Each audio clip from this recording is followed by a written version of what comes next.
kubanga okwerwanyisa n'okweyombesa n'okwekuba enkokola n'okulinnya munno kagere teyeeyongerayo, bannange ekyo si kituufu. Bwe tuba nga twagala okukola tugende mu maaso, ekitegeeza nti tulina kubeera ki? Tulina kubeera bumu. Okuwaayo obukulembeze basebo ne bannyabo si kyatu.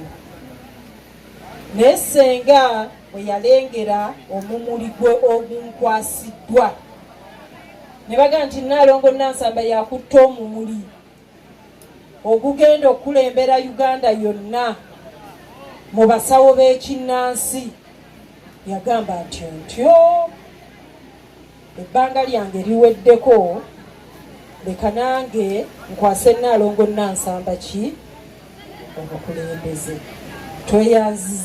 Tweyanzeego okuba n'omutima omulungi ogwo ogutaganika. Basaba ne bannyabo lwaki nnyamba olwaleero ndi mukazi wa kwambala lubugo, naye olwaleero najjidde mu ttaawo lino kubanga bwe baali bannyambaza ettaawo lino baŋŋamba nti Nnaalongo Nansamba gw'ogenda okubeera dokita agenda okunyiga ebiwundu eby'abasawo b'ekinnansi ebibali ku mutima.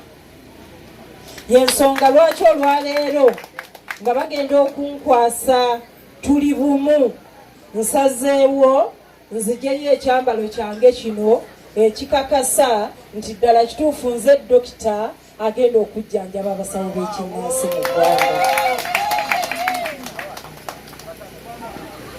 Basabo ne bannyabo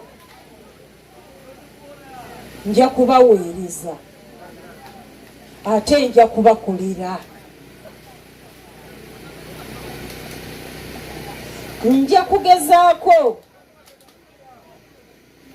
okusobola okunona buli muntu yenna. Emmala okwaniriza dayirekita w'entanda y'amagezi Kabona Nsumba yanguukera bakulamu.